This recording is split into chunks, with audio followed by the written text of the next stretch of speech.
I don't usually mind the weather around here. I know it's something that we like to complain about, but most of the time it doesn't bother me. But this time of year, it's a little challenging. Not because it's wet, but because it's so dark. So in July, when it's bright light at 9:30, almost 10 o'clock at night, I enjoy that so much. But there's a part of me that goes, oh, we will pay for this.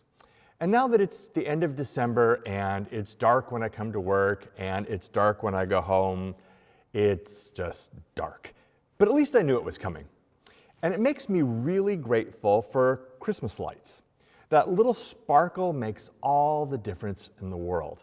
I leave the church at night and the Christmas tree is lighted up outside and there's lights on the building and it just makes it a little less dark. And then I drive home and there's icicles on the house and there's decorations outside that make outside brighter and some of them shine inside the house. And then we have garland that's lighted up on our mantle like many of you do. And then of course we have the trees. And then you drive around up and down Olympic and Point Fosdick and other places in your neighborhood. And there's just lots of little lights everywhere. And that makes all the difference for me. It keeps it from being as dark as it might have been. And I tell people all the time that for me, December is saved by Christmas lights. And of course, the darkness is literal, but it's also metaphorical. There's the physical light that we miss this time of year, but there's also a sense of darkness in our experience, in the news around us, and in people's lives that we know and love. And Christmas itself is a lot about darkness and light. Christmas announces that it's not as dark as it might be, that it won't always be dark, and that it will get light again. And that's the basis of the hope that helps us to deal with the darkness that's out there. It will get light again, even if it doesn't always feel that way. Because of the length of the darkness and how it keeps getting longer and longer until the solstice, December has always been an interesting time of year for people. There's even been some fear around it. Some early cultures were literally afraid that the sun was disappearing and feared that it wouldn't come back. And when it did start to come back, there was a lot of rejoicing. Yay, the sun came back, darkness doesn't win, we get to live another year. And then there were other cultures, maybe a little bit more sophisticated, who understood that this was kind of a cycle. But they still celebrated when the light started coming back because it brought the promise that winter would end and that spring would come and life would begin again. Seems like around this time of year, everyone has always needed a little bit of hope, a little bit of a reminder that the light is coming back. And actually, that's one of the deepest truths of Christmas. The light is coming into the darkness. Nobody really knows why December 25th was picked for Christmas. Nobody really knows when Jesus was born. And please don't leave the church because I said that. If you believe that Jesus was born on December 25th, that's a perfectly good date, and maybe he was. I'm just still living in the pain of several years ago, I talked in a Christmas Eve service about how I didn't really know if Jesus was born in a stable, that I thought it was a pretty decent chance that he was actually born in the lower level multi-purpose room of a house, you know, animals on one side, people on another, and somebody left the church because I didn't believe in the Christmas stories. So please don't leave the church. So in that, I learned not to mess with the manger scene. So if you haven't left and you're still here, nobody really knows why December 25th was picked.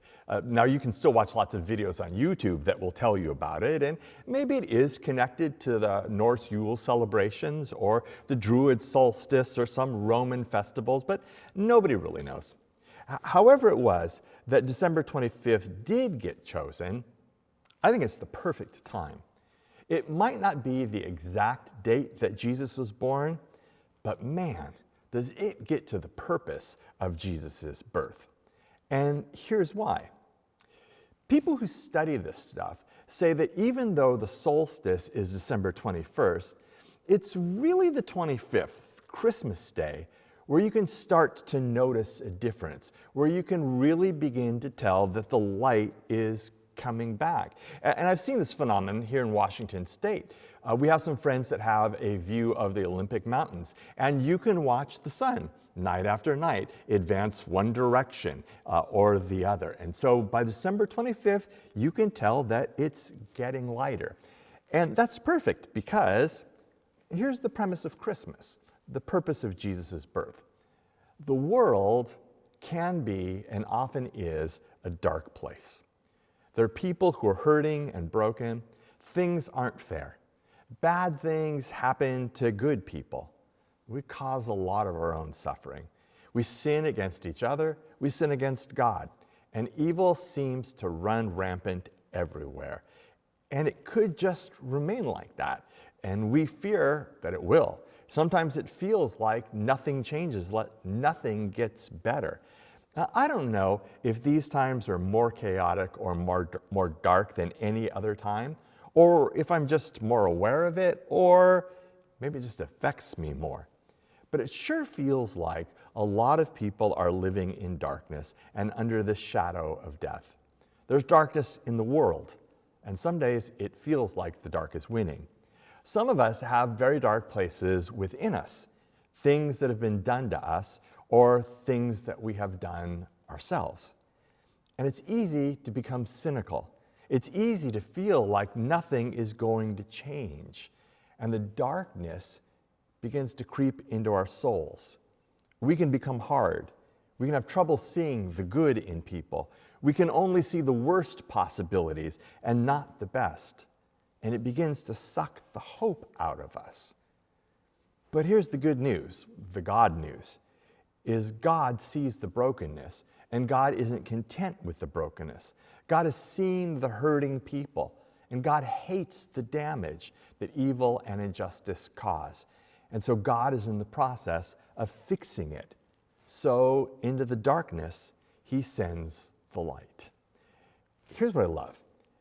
The fundamental premise of Christianity is that God is fixing things. God steps into the mess and makes it better. Christianity has this promise of hope tied to the actions of a good, loving, caring God. And that's pretty unique, because if you remove that, what are some of the other best options? To hope that AI will be benevolent? To trust that no one will be foolish enough to actually detonate a nuclear weapon? To believe that people can be motivated to share so that there's enough to go around? That we will all decide on our own accord that hate is bad? I hope for those things, but my hope is tied to the action of God. And it is so tied up with the celebration of Christmas. Now, Christmas is not a standalone event. Christmas actually begins a whole series of events that are all linked to one another inextricably. Christmas leads to Easter.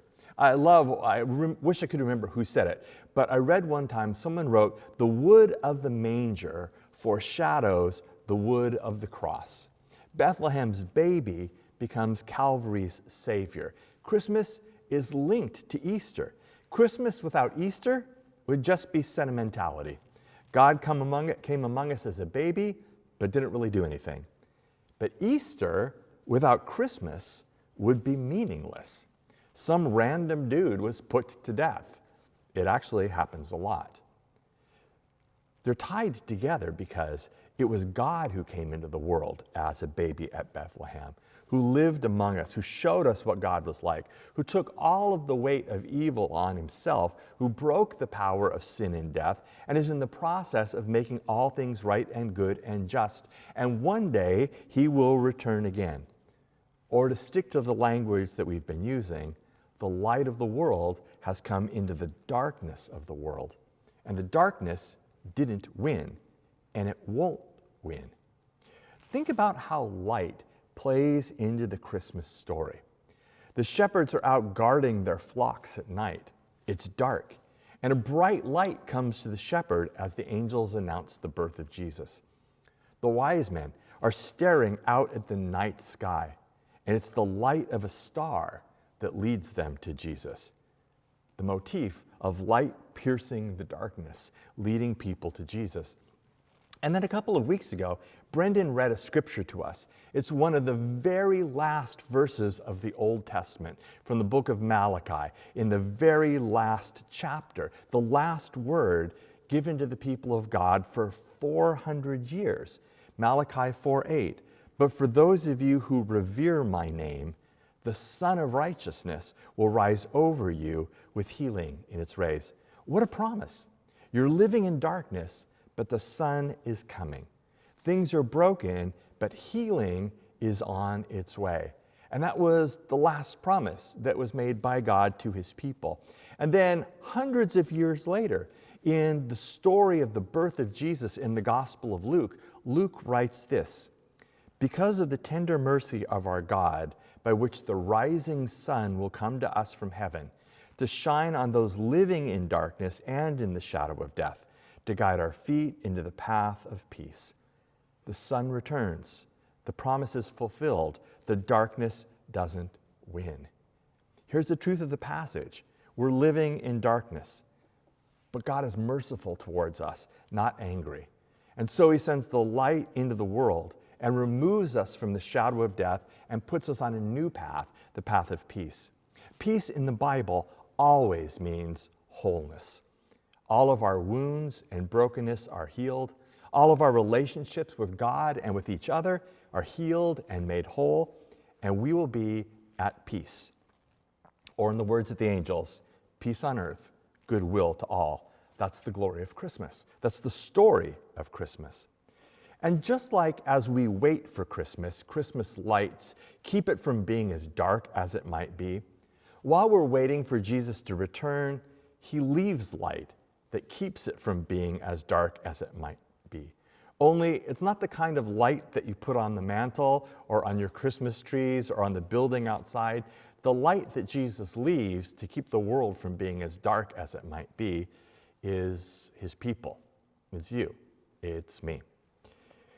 A while ago, my mom had cancer, and she went through everything that you needed to do and was in recovery, and she has been a cancer survivor for several decades now. But after she went through that, she joined a support group at the local hospital because my mom wanted to give back. She wanted to help other people. And so she went partly for herself, but she went partly to encourage other people. And we drove up to their house for Christmas one year, and we were making dinner, and my mom said, after we have dinner, I want to take a plate of food over to Mike. I'm like, who's Mike? She said, well, Mike is this guy in my cancer support group, and he's all alone. He doesn't have any family that's around, and we invited him to come for Christmas dinner, but he didn't want to come. He thought it would be awkward. So I wouldn't take no for an answer, so I said, at least let me bring Christmas dinner to you. And Mike relented. So we have our regular Christmas dinner. And then when we're done, my mom gets, a big paper plate and one of those Chinette ones that's more like a platter, and she loads it up with Christmas dinner, everything that we have at our house that we love. And I'm like, well, I'll go with you. And she says, I don't really know where I'm going. We have to search for this a little bit. I'm like, okay. So we drive down one of the streets in their little mountain town, and she said, I think it's around here somewhere. And I saw this property just off to the right, and as we drove by it, I was like, oh, please God, don't let it be there, because it looked so sketch. It was dark. You could see that there was like this cluster of houses that were around it, and I thought, I don't think it's going to be safe to go in there. And we drove by it, and my mom's like, wait, that was it. I'm sure that's it. I'm like, of course you're sure this is the place that we have to go. So we pull in, and like, is this out of a Dickens novel? Because there was like 2 or 3 trash cans in the center of this large open place that there were fires in, and people were standing around warming themselves, like Dickens. And so I'm like, oh, I don't think I like this. Well, this barely goes through my head, and my mother has leapt out of the car, and she's walking over to a bunch of scary-looking dudes who are standing around these trash cans with the fire in them warming themselves. And my mom goes, hey, I'm looking for Mike. And the guys are like, oh, Mike lives over there. So my mom sets off, so I feel like I have to get out of the car because my mother's out of the car. And we go over to this little unassuming, it's really an apartment more than anything. And she knocks on the door, and the door opens, and it's a nothing place. It's transitional housing or something like that. And she hands this dude this plate of food. She's like, "Mike, Merry Christmas." And I looked behind him, and there was no food on the table. I don't know what he was going to eat. It wasn't the issue. And the look on his face made me so happy that my mom had brought him this plate of Christmas food, because it wasn't the food. It was about being remembered. It was about being cared for. It was about being noticed. And I was thinking about that as I was thinking about the light that comes to us at Christmas. My mom, in the name of Jesus, brought light to Mike that night. She reminded him that he wasn't forgotten in the darkness of cancer, or in the darkness of isolation, or in the darkness of hopelessness. My mom brought the light with her to Mike. The promise that the solstice brings, that spring is going to come, pales in comparison to the promise of Christmas, that the darkness doesn't win. Because Christmas means that God hasn't given up on the world, that God hasn't given up on people, that the darkness doesn't win. Because no matter how dark it seems, Christmas reminds us that the light is coming to us. One of my favorite verses is Matthew 1:23 that says, "The virgin will conceive and give birth to a son. They will call him Emmanuel," which means God with us. Now that's a familiar passage, but I want to put it into a little bit more of context. So in the Garden of Eden, at the very beginning of the Bible, in the Old Testament in Genesis, it says that God would come down and would walk in the garden in the cool of the evening with Adam and Eve. God was with them. And then if you go all the way to the other end of the Bible, to the end of the New Testament, to the book of Revelation, it promises us that the future is that God will dwell with us again. God will be with us. And Christmas reminds us, Christmas is the bridge in the middle. The God who is with us at the beginning is the God who will be with us at the end, and is the God who is with us in the middle. And then there's this line in Revelation 21:23 that says, "The city does not need the sun or the moon to shine on it, for the glory of God gives it light, and the Lamb is its lamp. The nations will walk by its light, and the kings of the earth will bring their splendor into it. On no day will its gates ever be shut, for there will be no night there." The light and the peace promised at Christmas finally fulfilled. Amen.